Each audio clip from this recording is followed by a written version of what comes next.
All righty, everybody. How are you today? I am excited to be here with yet another amazing guest speaker. We're going to call her Noreen, but Sophia Noreen Syed is one of the amazing ladies that has been on my podcast. And if you haven't heard this week's episode, you need to go listen because she has a phenomenal story. And so, what I do on the podcast is I request that they come in and tell me their leadership story. And then I have them come into the Facebook group to tell us their special sauce expertise. Welcome. How are Thank you. I'm so great. Thank you for having me. I'm so happy to be here with you guys and share some insights on how I started this all. So, yeah, let's get to it. Well, so if you go and listen to the podcast, you'll hear a little bit of her story on how she got started. But before we dive into how you start your own product-based business, could you give just some people are not necessarily podcast listeners. So could you give them just like a snippet for why and how you got your business started? Yeah, for sure. So we sell a product-based business that sells festive products for ethnic minorities. And I got started because I was looking for Eid and Ramadan. So those are the festivities that are for the Muslim holidays, and I couldn't find anything. And I'm located up in Canada, but I think the same story goes for anybody that's in North America and most of Europe. There's a lack, right, of those festivity products. It's not like you walk into your big retailer and pick it off the shelf. So our first generation consumers trying to hold on to the Ramadan and Eid festivities like we did back home. We were trying to DIY and do all that. But as a busy mom, I didn't have time for that. And so basically I was like, okay, well, perhaps I can just make the products, wholesale them. And we got picked up by Walmart in Canada. So really, truly. Oh, I'm just going to like DIY some stuff. And it got picked up by Walmart in Canada. But there's a few other steps in between, of course. And I will go through a few of those steps today if you are looking at trying to launch your own product-based business. But basically, it was out of a need. I saw a need in the market. I needed it for myself. And I knew that other consumers needed the same thing. So why not share? I know Andrea on the podcast said it's almost like an act of service. And I never thought of it that way. Yeah. And I thought that was so great that you reframed it like that, because I guess it was. I knew other parents were in the same boat, and not everybody can spend the dollars it takes to get an Etsy handmade product. It's just the fact of reality, right? So we aimed at the Walmart customer, and we felt that those were the customers that needed the products as well. And so maybe they are not able to get the products that they wanted, a custom-made product. And so that's, I think, what they saw as well. They saw, okay, this supplier is able to support us in our mission to have more equity and inclusion in their stores. And so here we are.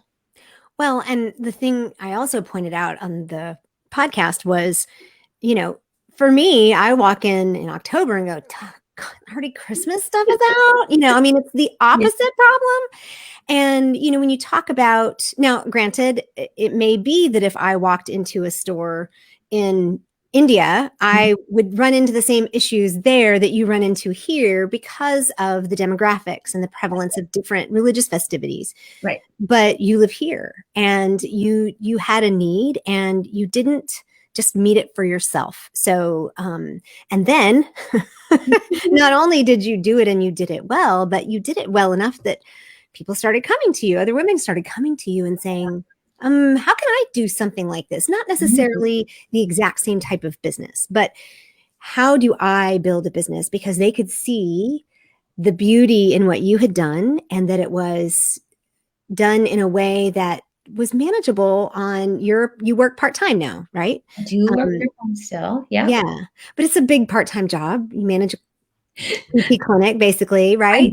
It was supposed to be a full-time position, and that's part of the journey in the story. I was a full-time manager and trained as a physiotherapist, depends on what part of the world you're in, same job, different name.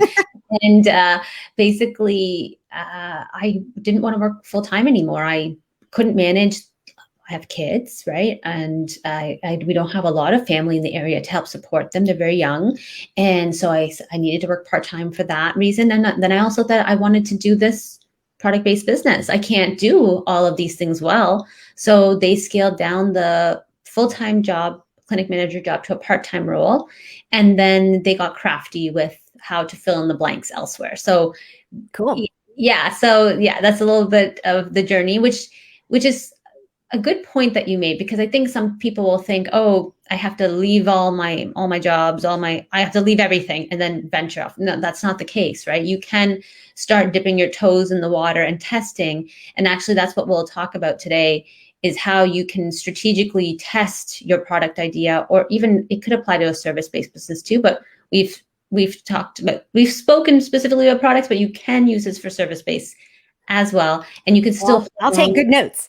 yeah, and then, that's right. And then you can hold on to your job or your career that is still paying the bills until you are able to ramp up. Yeah. And that's good advice, to be financially savvy that falls right in intentional optimism. Mm-hmm. You're financially savvy for when you're doing it and how you're doing it. Mm-hmm. So you have a workbook that I am going to post one more time in the comments here, so that if anybody wants it, they can actually get the workbook and work through the process themselves, so that it'll go right along with the slides. And of course, if you're not watching this live, the workbook is in the comments, and I'm sliding this over into the guides for the guest speakers section. So there's plenty of opportunity to learn. So I am going to turn it over to you. Sure. I'm going to put your slides here in the screen, if that works, and we will let you go. Fantastic. Okay, great.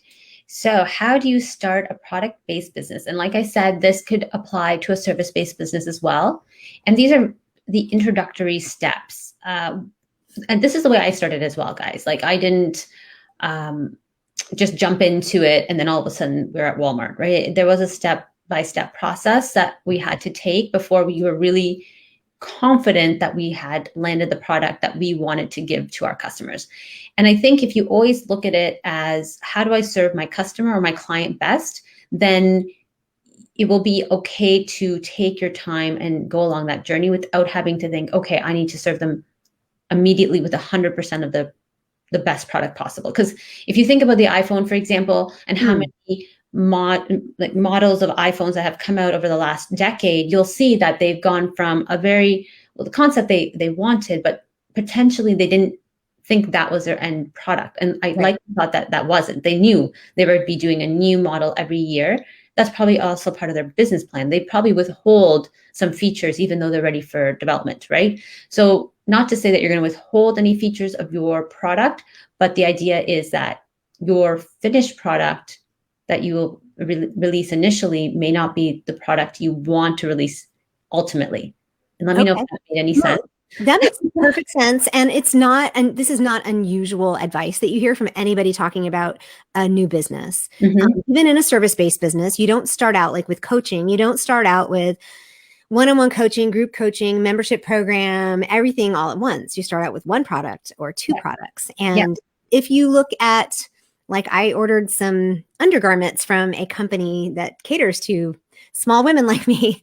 And they only have like 4 products right now. And they did a Kickstarter campaign. So this is not unusual at all. And I really like that you started there. Yeah. So we're going to speak specifically about the minimal viable product, the MVP. We will speak about who your ideal audience is, and then how to test and iterate over and over, and a little strategy that you can use to ensure that you have the right people in place to help you test your product. Cool. Okay, so what is a minimal viable product? It is a product that has enough features to attract early adopters, the early adopter customers, and validate a product idea early in the product development cycle. So this is just a general definition. And what this means is you're going to have segments of your population that will be considered early adopters. I believe it's about 5% of the population. You can help attract those early adopters, and we will talk about a strategy that you can use so you can test and iterate your product, your MVP, so that way your early adopters will help you give feedback, and so you can make your product even better in the next iteration. So that's what an MVP is. And can I pop in with the early adopters thing? This is like literally, this is change curve theory. Okay. If you can see me over here, it's like a bell curve, actually it goes up. I'm trying going to do it for the camera. Just Yes, think of a exactly. bell curve, right? Because you always have the people that are going to start off immediately. They're going to be the ones that just think whatever you're doing is amazing and they're going to buy it.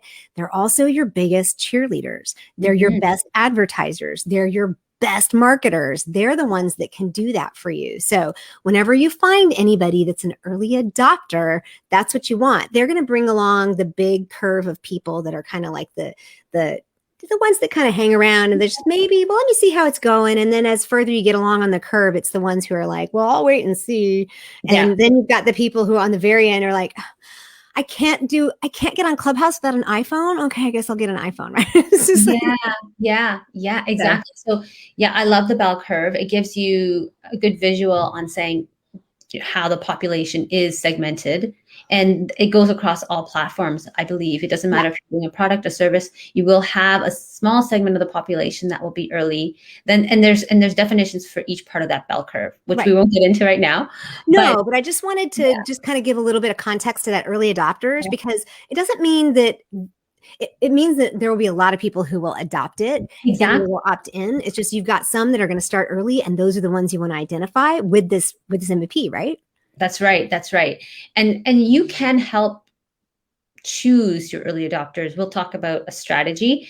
It's Mm, so I won't get into too much right now. I'll wait till the slide comes up. But okay. basically, sometimes we can massage it a bit so that we potentially could get different segments of the population. So not everybody in your test population necessarily will be early adopters, but that's sometimes a good thing. Sometimes you don't want Hmm. all of your cheerleaders because you may want to get some of those individuals who might be a bit more critical of the product, or you always find somebody, right, that is Yeah. going to be like, oh, I love it, but right. So sometimes hearing that early in the game is good because you might catch something that you may not have caught if they're all the cheerleaders. Yeah. So okay, so we'll get to that. Okay.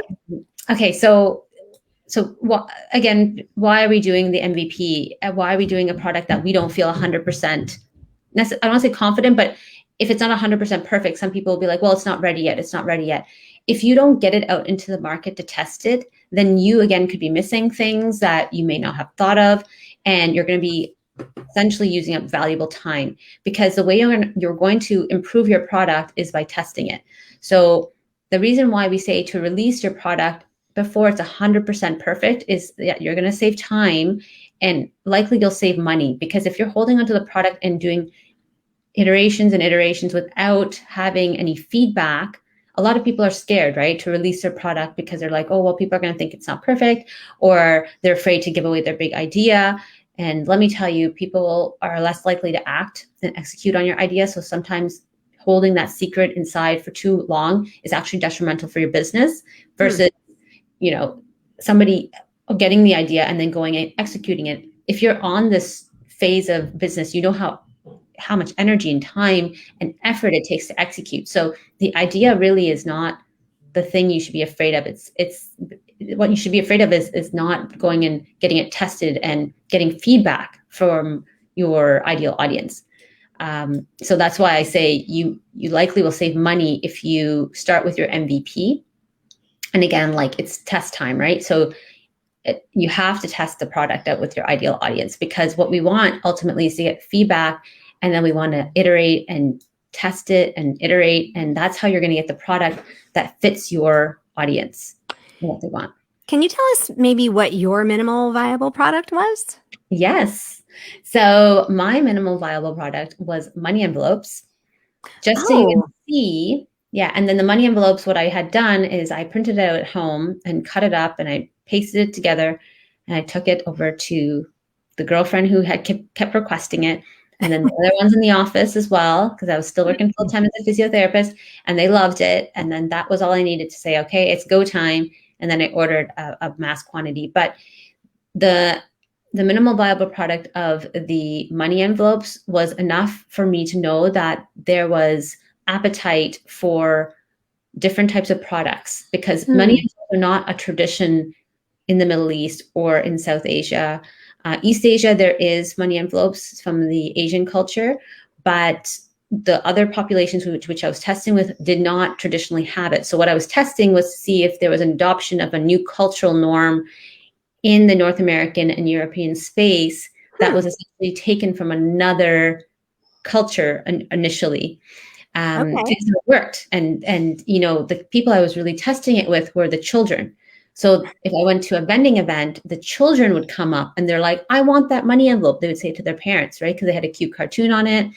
That's who I'm. That was my audience, right? Is essentially the children, and of course, then the parents are like, "Oh, okay, well, my kid wants the money envelope, so why not?" And then it's a done So deal. smart. So, Yeah, well, I mean, you're always smart to, if you have anything to do with kids, you're always smart to test with the kids.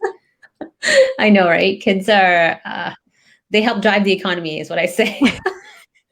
Yes, mine, They every always single time we walk in, I have to say, we are not on a shopping trip for you. And he's like, can I get that? know, No, we are not here for you. that is so funny and cute. Uh, Oh, okay, so cool. yeah, so I would encourage everyone to think about that one product idea that they have in their mind and see if they can develop a prototype or a minimal viable product. Hopefully, it won't cost too much money and take too much time to develop. If you need to go out of, you know, you can't do it in your home, try to get done a sample piece, and then it's time to test, right? It's time to get feedback from your ideal audience and your ideal customer.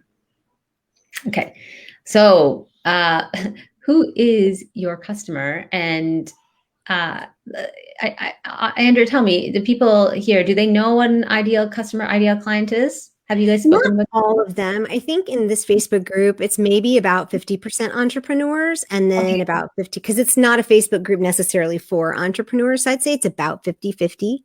okay, okay. So I'll go through it, and And I will say this, for those who are not entrepreneurs, this is actually a really good training or a really good opportunity to learn, because even people like my sister, or I have a friend, I have some cards that a lady made for me. mhm, And I'm thinking, this is an Etsy shop waiting to happen, you know? So mhm. it may be that this is actually really good for people who don't currently have any kind of business, because they're the ones who are like doing things on the side and not really thinking about how they could monetize it. So, Oh, there you yeah. go. Yeah. So if you're in hobby business, then this is great, because if you're just about to open an Etsy store, then you do need to know who your customer will be. So it will also help you with pricing, because if you're opening a shop up, you're going to have to price your products. Mm. So when you're creating your MVP, you want to envision who your ideal customer will be. So in this case, Andrea, say you are my ideal customer, and you go on Etsy and you're looking for custom made cards. Okay. Okay. So I'm going to envision Andrea. So I'm going to be like, okay, Andrea's demographics. So Andrea, give me a rough demographics. You're married. Um, I'm sorry. Are you married? Are you married? Maybe like you're. Yes, I had to make it bigger on my screen so I could see it because I'm Okay. old. And there's you a demographic. No.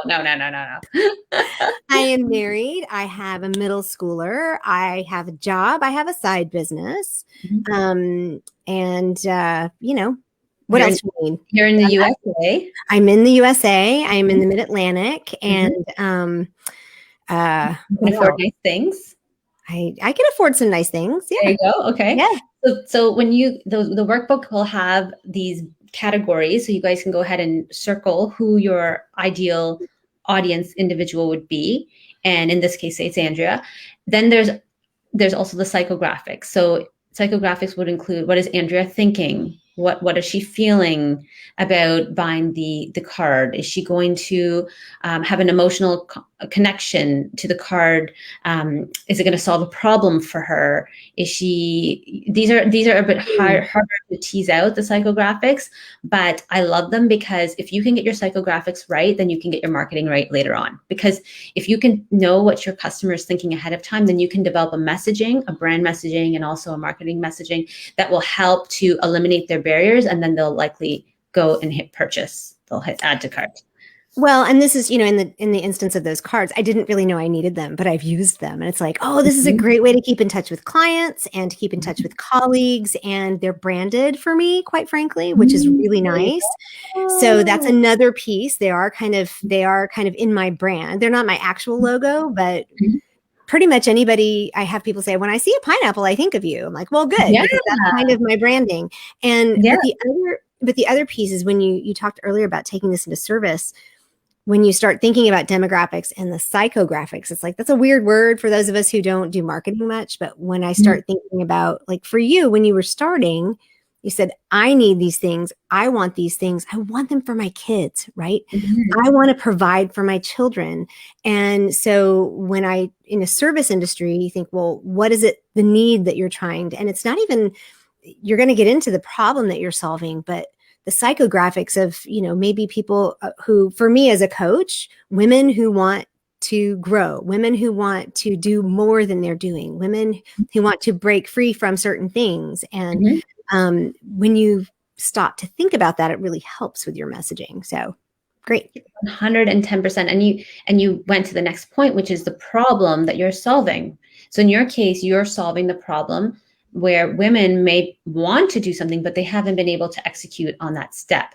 So then you need their guide. So everyone who's considering a service-based or product-based business, you really need to think about the pain point for your ideal audience. And so when we think about the card example, Andrea needed a branded or something that alluded to her brand as a thank you card, or a card that she can then give to her customers or her clients afterwards or before or whenever she decides to send it. And so her pain point was, I don't want to keep going out and finding another card, or I don't want to have to take, it was given to you. I wasn't doing it because I didn't have any cards. Oh my gosh, there we go. So you may even you may even approach your customer in the pre-contemplative phase, like I did, right? With my brand. I love that, pre-contemplative. That's yes, great. they don't even know that they need it. You didn't even know you needed the cards because you didn't know that this was something that you could do as at the end of your relation, or in the journey of your customer or your client. So my customers, being moms who are busy and they're kind of like, how do I celebrate Eid and Ramadan in this country, which has nothing on the shelves for me? They didn't even know that they needed money envelopes until I made the money envelope. So it's interesting because you may have an idea as an entrepreneur, or you're doing a hobby business, or you're breaking out to, you have a passion that you want to do. Your clients might not even know that they need the thing that you're making, which is hilarious in a lot of ways, but we didn't know we needed the iPhone either. So, and here we are today. So needed. I see advertisements for like the Galaxy 5 and I'm like, what? No, what would I do? I need that thing right there. You need the Apple. And it's so great because they did such a great job with marketing the Apple, the emotion that's connected. It doesn't even matter if the Galaxy, for example, is a far superior product. We have married the iPhone. It's not. Okay, I don't know. I've never done analysis. Me neither. I have no idea. Okay. We have to calm this back down. Go ahead. I will grab you there.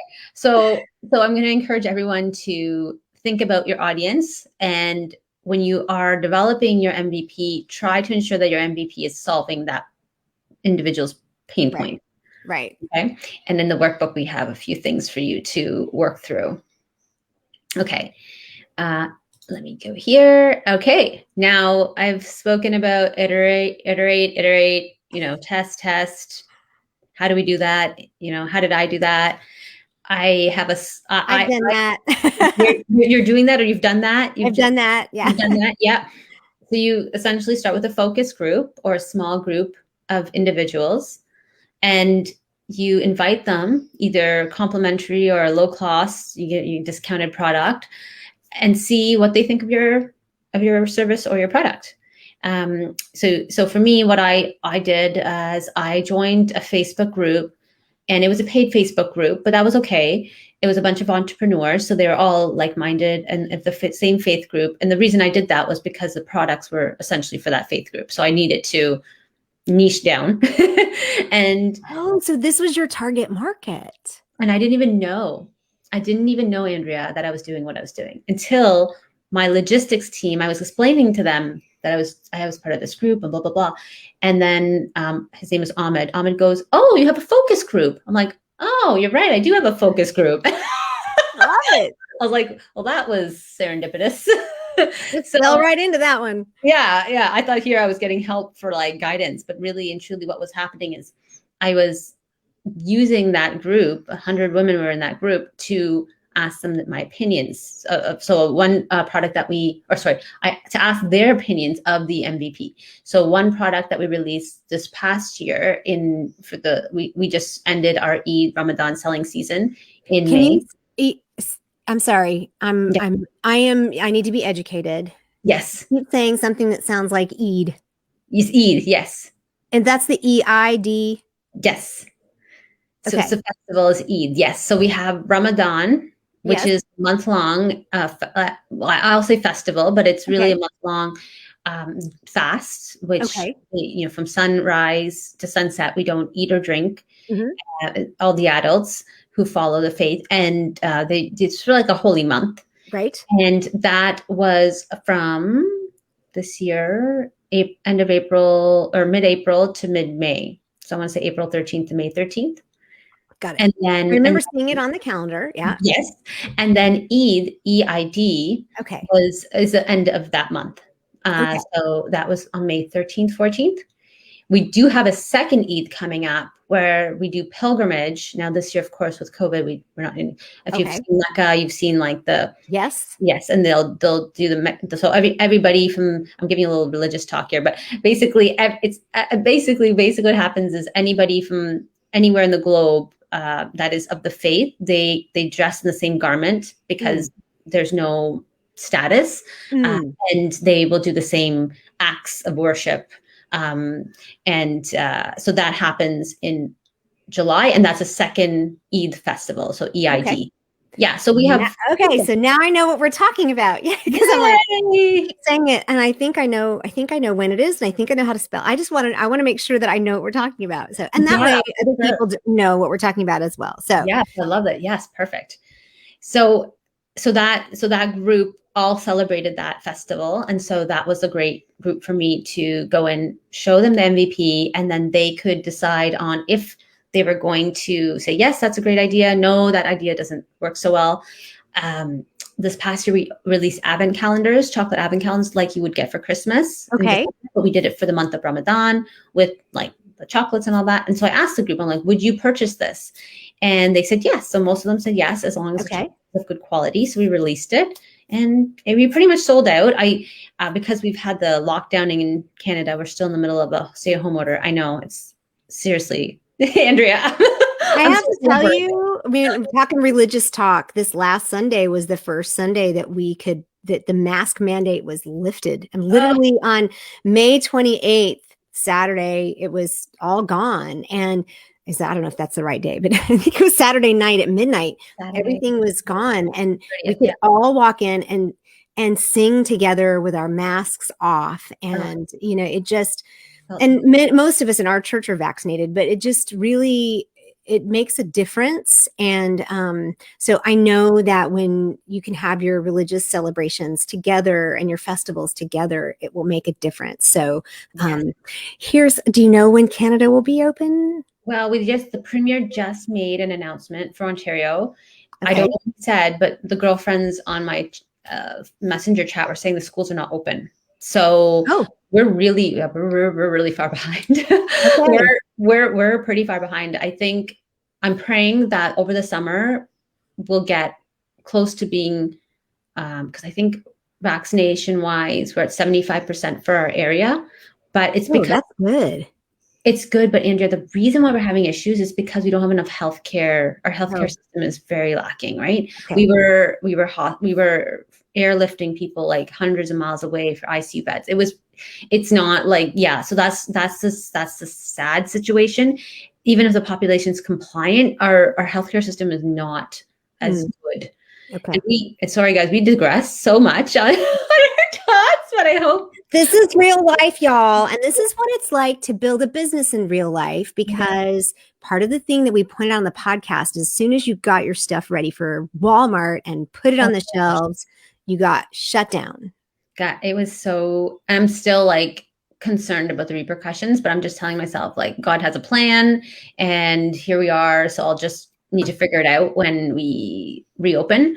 But like literally so it's called an end cap. We made a beautiful, so like, on the end of the aisle, it's called an end cap. Long aisles. And then as you're walking by to the registers, these things on the end. Yes, there you go. Put all the chips. There you go. Yeah. So we got like good premium real estate at Walmart and cap, nice boxing. I mean, get put on like on the floor, and then they literally most stores got it up the day before our lockdown, and then of course they had to put a sign up saying this area is what did they put? Oh my gosh, the sign It basically wasn't said essential. yes, Right? it was. Yeah. So basically, Ontario was in such a bad shape during April and May that they said only essential retail can be open, which means that anything that the Walmart was selling that wasn't food or personal hygiene products could not be sold. So even if the customer had gotten the balloons from the end cap and walked up to the register, they're like, sorry, ma'am, you can't check out with your balloons. Like, what am I supposed to do? Like the worst timing of life. And this was last April, May. This was a year ago. No, this is just now. Andrea. We just had this discussion, but I thought, okay. It happened twice to us. So the first time it happened, but the first time they said, I didn't realize it happened twice. Yeah, that's why I'm like, I don't know, guys. I don't know if it's bad omen or what's going on, but like 2 times in a row. So the first time Walmart was allowed to sell non-essentials. They were allowed to stay open. It was just reduced traffic and all that. So our products were still selling. But this time they were not allowed to sell them, period. Jeez. That's a crazy town. I know. Right. And yet here you are talking to us about iterating and sampling with a small group and selling to a small group. And, here's the thing too, to point out about, this is like total intentional optimism. The resilience that I see here is phenomenal. So everybody keep that in mind. And it's just the keep going and the undaunted aspect of this. You're going to keep moving and keep going. So I don't know where we were in this when we got completely derailed, but yeah, it was somewhere in there selling. You sold to your Facebook group, which I think yeah. So I think what everyone can take away from this talk is, once you get your MVP, you need to test it, and so see if you can find a small group of individuals to sample, like a focus group. You likely could probably focus group with people that friends and family, so you don't have to pay. And the reason when we spoke about the bell curve, and Andrea, you used a really great word for that bell curve. What did you call it again, in case anybody? Change curve. The change curve, yeah. Change adoption curve. It's just change curve theory. It's like, however, nobody likes change. I mean, it doesn't matter how many people say they like change. People really don't like change. So those of us in leadership and management have to study what it's like to help other people get through change. And some people are really good at helping others and some are not. But if you don't understand that curve, you're not going to be good at it. Yeah. I told that to my director too. I'm like, not everybody's going to change as fast as you. I should draw them the curve next time. Yep. This is you and this is everyone else. So so basically you may be lucky enough to sample people that would fall along the curve as well. Mm-hmm. That way you're not getting all of the early adopters, because if you can, and you may know this if you're picking friends and family, the only caveat with picking friends and family is you have to tell them to be as truthful as possible, because they may be also like, yeah, it's great. And they may not want to tell you the truth. So that's the only caveat there. My family was like, yeah, that's not for me. I guess it depends on what it is. Yeah, you need to be, you got to see, they may not even want to entertain you at all, but don't become discouraged by that. Yeah. Right? Like, don't let it intimidate. There are ways. My very first focus group that I did, I literally posted in about 5 or 6 Facebook groups of women that I knew were entrepreneurs. And I knew, because you can, and almost every Facebook group has a time or a day when you can post those kinds of things. Okay. So if you pay attention and you wait for those days to come up and have your post ready, boom, you can stick it out there. Mm-hmm. But the other piece too is I like the idea that you don't only want cheerleaders. And of course, I highlighted that at the beginning, but most of you know that I ran, and you, Noreen, actually participated in one of my pilot programs in order to gain feedback, in order to find out how I want to do it different. And not everybody from those pilot groups moved on into the paid membership. So because I realized, oh, I didn't want to do it that way. It meets these needs. It does this better. And I'm still iterating as we go because Mhm. like you said, when you open it, the feedback has to happen. And that's the Yeah. scary part. I don't like You know, negative stuff. So it's the feedback is scary, but did any of your products feedback things really change the way you did it, or did you get all positive stuff? no, no, no. Definitely there was feedback. And I'm so I'm trying to think, let me get a good example. So the chocolate, for example, Mm-hmm. first year doing it, and we did definitely do well with the sales, but because it was the first year doing it and me being the risk taker, I didn't get the boxes ahead of time to check to see how they were placed nicely, snugly into the, you know, the Okay. plot, the whatever, the mold, right? The mold. Uh-huh. So if somebody went ahead and turned it upside down, some chocolates would stay where they were supposed to be. Oh. But many of So it them was a did. design flaw. There's a design flaw. So Yeah. that, I think the thing with feedback, and I know it could be different for a product versus a service, but I would never take anything to heart. I would say, okay, that's it's Right. constructive feedback, and it's being provided to you to do even better later Yes. on. And I had, so that's one big one. A second feedback was money envelopes. They were designed only for Canadian bills. So if I ever Okay. wanted to expand to UK, so our bills, our UK and US bills are fine, but the UK bills would never fit it. So I had Okay. to redesign that as well. So I would say you will get constructive feedback. Not everyone is your ideal audience. That goes into my whole spiel about you can't service everyone. You will literally be getting a very small sliver of that big pie. That's why they do say, in business, they do say if you can get a bigger pie, you're going to be more well off. But that's neither here or there. It's Yeah. we're not talking about the economics of scale and all that right now. Right. We But just want to start. yeah, It's you can better to start. start. But Yeah. just think about it. It's a mindset thing. So think about the grocery store. There, in my area, anyways, I have so many different grocery stores. I have one for Arabic food. I have one for South Asian food. I have one for Asian food specifically. I have one for Egyptian. We have the like just general grocery store. Those are grocery stores. Then we have the high end grocery store. We have the low end grocery store.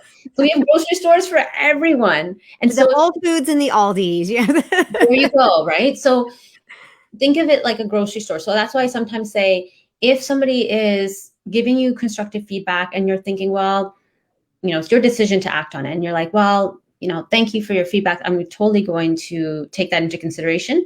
You don't need to change anything if that person is not your ideal audience Right. or ideal client. Like my Right. best friend, she was going on about the prices being too high for the product.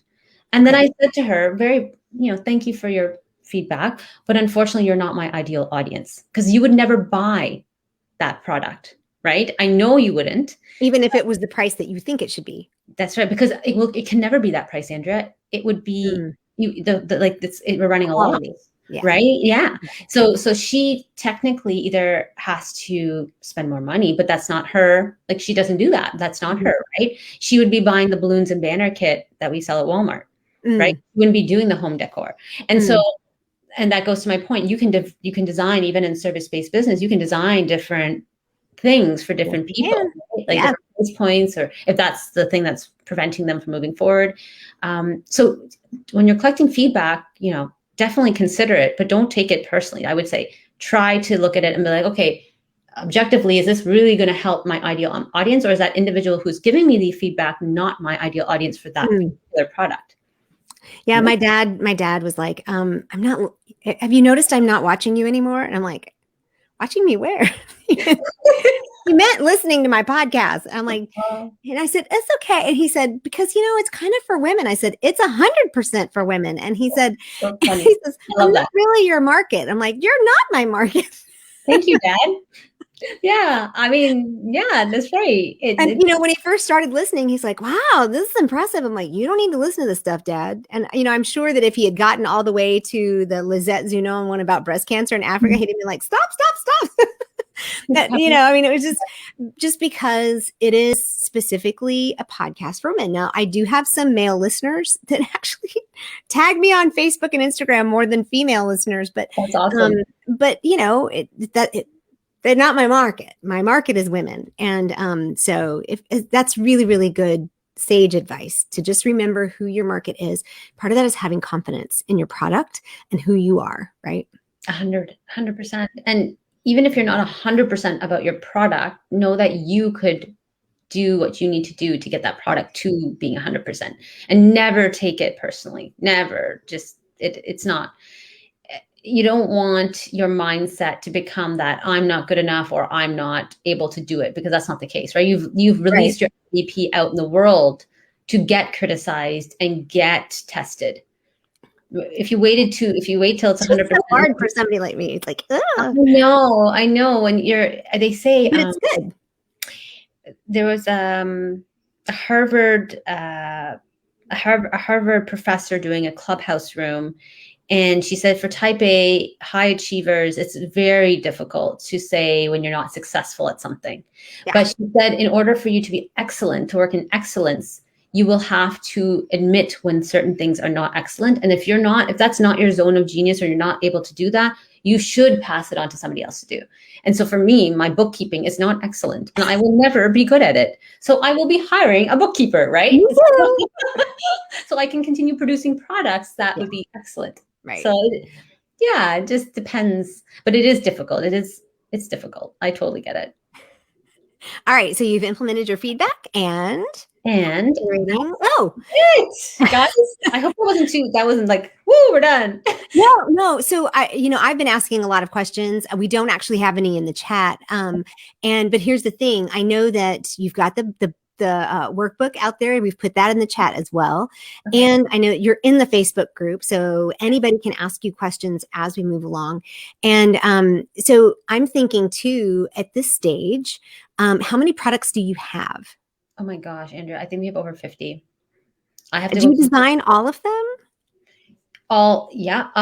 So I've white labeled a few there's 4 that are white labeled. That means that I've taken designs that are readily available in the market. There's no copyright to them. Okay. And I have put them under also Sophia with packaging and all that. And the reason I did that was because Walmart really needed low cost items that were, available for kids and whatnot. Sure. Yeah. So there's just 4 of those. And the rest are designed by me. We do have an eco-friendly line as well that I have white labeled. And the reason I did that was because it's just so expensive to get sustainable silicone products in Canada specifically. Okay. I know it's getting better, but I really wanted to eliminate the use of single-use plastics in my home. And I was not going to pay $25 for a bag. I was just like, that's absurd. No offense. Like for me I need at least 10 of them. That's $250. So I was trying to find another way of getting those silicone bags into our land here. So just because Canada is getting rid of the single-use plastics by 2025. Okay. And we're starting to do so with plastic straws, the beer rings or those ring, 6-pack ring things. Yeah. Plastic utensils, plastic bags. So all of those they're leaving the shelf by the end of 2021. And wow. And so 2021. Yeah, they made it. I was shocked that they made that announcement. They said, even though we have COVID and we're in the middle of a pandemic, they announced it last fall. And this is the ironic thing. So we announced this it's called Conscious Kitchen and Home. We announced it as a subsidiary of also Sophia. I launched it. And then 48 hours, the Canadian government makes that announcement. So I'm like, okay, I think I'm on the right track with this. You are underneath, come in right on the perfect, you're catching that wave, right?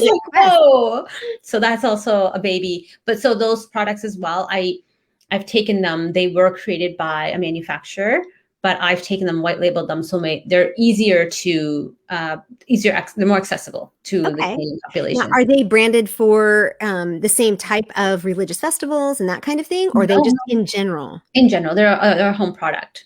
So they're just like, have you seen Silicone Wraps? They're like an alternative to the beeswax wraps that people have been getting, or the plastic, the Glad plastic wrap. Yeah. So we have a silicone wrap that you can use instead. So it's reusable, you wash it. I should I'm gonna get it. You should post this as soon as you can in the comments, or Okay. if you want to post it over here in the chat, Sure. I'll post it in the comments. Sure. Because this is an opportunity to educate this whole Facebook group, not just on, so here's the beauty of things like this and opportunities like this. Not only are we telling people how to launch their own business if they want to, just the basic steps, but we're introducing them to somebody who now trains people to launch their own business, because you have the Boss It Club. So we're going to post that as well. Mm-hmm. And now we're showing them, hey, you've not only just done products for the religious ceremonies and festivals and, for Ramadan and Eid, you've also, and to be clear, those are things you've done: home products, home decor, you've done fun stuff for the kids. And, for those of us who do Christmas and Easter, we walk in and we get wreaths and we get flowers and we get stockings and we get candy. It's that kind of thing. That's it. And so you've not only done those, but now you're branching off into a home goods line. And I shouldn't say that word because that sounds branded, but what did you call it? Is Home Goods a line in the US I'm not aware of? It's a store. Oh, okay. Home Goods is a store. It's in the same family with TJ Maxx and Ross. And so Home Goods is the home aspect. Oh, I see. Yes. So yes. Okay. So I guess this would be, it's called Conscious Kitchen and Home is Conscious our Kitchen and Home. Cool. And I guess it would be the home aspect of also Sophia. So I'm kind of, also Sophia is the company name. And then this is where I'm getting a little bit confused on how to do this, because also Sophia now has the Eid and Ramadan. We are going to be doing Diwali, which is a Hindu festival. Okay. And we're going to do Lunar New Year, which is a Chinese or Asian festival. Asian festival, right? Yeah. So we're doing all of those. And then we have Conscious Kitchen and Home, which is going to be essentially home goods. And our main focus is to help people live a more conscious lifestyle so they're not being so wasteful. Okay. So these plastics is kind of our goal right now to help, families like us. Go. I mean, you just are not slowing down. I don't think that the Walmart end cap thing is going to hurt you too bad. I mean, let's see. I'm a little afraid, but I have somebody on the team who, this is where I say God has miracles that come. I don't know where I didn't ask her to come, but she came for help from the Boss It Club. And then, we became friends. And then it turned out that she used to work for Walmart corporate. And so she knows the whole back end of Walmart. So she's been helping me. So you guys are getting all the inside. You guys are getting all the inside. This is exactly the kind of thing that we need. Now you're talking about, you never know who you know, that networking is important, that, and it's never bad to ask. And you went out and served someone who said, oh, by the way, I could serve too. And let me help you. Yeah. So there's so many principles at work here. And so introducing all of that to the ladies in this group, I think is really, really smart. Yeah. So is there anything else? Because we could just go on and on. And I think you and I should have more conversations. Oh, yeah. I think I've given you guys all my nuggets, my wisdom nuggets of wisdom, however you want to, my wisdom of today for today. And if there's anything, if people have questions about their own product or service and they want to learn how to test it in the market, please don't reach out. You can reach out in this page, maybe tag me and then see it, because sometimes I'm not the most active on Facebook, but if I see a tag, then I'll likely be able to jump in and help you out there and just get going. I'm a little bit of a risk taker, as you can see. And so, So I know sometimes it's a bit daunting, but potentially use my example and say, okay, well, if Sophia and Noreen can go do all those random things, and I can so most certainly produce a minimal viable product, an MVP, and give it a test run. Why not? Think of it as, what is the worst thing that could happen, right? You're just learning. That's the worst. Sell out, right? I mean, you make 10, they sell out. You make 10 more, they sell out. You never know, right? Never know. Ever. So this was great. I loved it. Thank you so much. And so Boss It Club, really quick, is a membership community where they learn. Is that correct? It's a membership community where they learn how to start their business. It hasn't officially launched, as you know. Because I know it's okay. It's okay. I thought it was launched. Well, so we launched. We had the Influencer Marketing Made Easy, which was a marketing course for individuals who are trying to get more brand name awareness and sales for their product. And Okay. so I think individuals who are just at the beginning stage, influencer marketing might not be the right thing, but that's how I grew also Sophia, was on Instagram through influencer marketing. And Okay. so I think it's extremely powerful. So that's definitely up and running. It's going to go on to an on-demand course very soon. And I am going to be launching a mentorship program for women, because I do feel that, unfortunately, as you know, a lot of it's mindset and a Yeah. lot of it is strategy. And so we're marrying both together. We're going to give education, mentorship, and then we're going to do structure by having co-working sessions, and then strategy. So I'll keep you posted when I get that Okay. formally up and running, so people can actually enroll, but we're not enrolling yet. Okay. All right. Well, when we're ready, we'll post it, right? So, all right. So we're going to sign off. We've gone a long time. But this Yes. has been really good, and I think there's some really great stuff here. And I actually called out my friend who made those cards for me. I put her name in the chat. Yeah. So, yeah. So, shout out to Holly Vandery, who makes beautiful cards. If anybody wants to tap her for some cards, I don't know if she sells them or not, but who knows? Maybe she'll start a Maybe business. it should become an Etsy store I soon. tell you what, she gave me a stack of them. She said, I was just thinking of you. And they Oh, arrived with glitter and lip gloss. It was just amazing. So, oh, and so I like to celebrate stuff like that. Thank yeah. you, thank you, thank you for being here. This was lovely. And we are going to sign off and make sure that everything gets posted, and that we put this over into the guides section. So, have a great day, everyone. And we will catch you next time. Bye.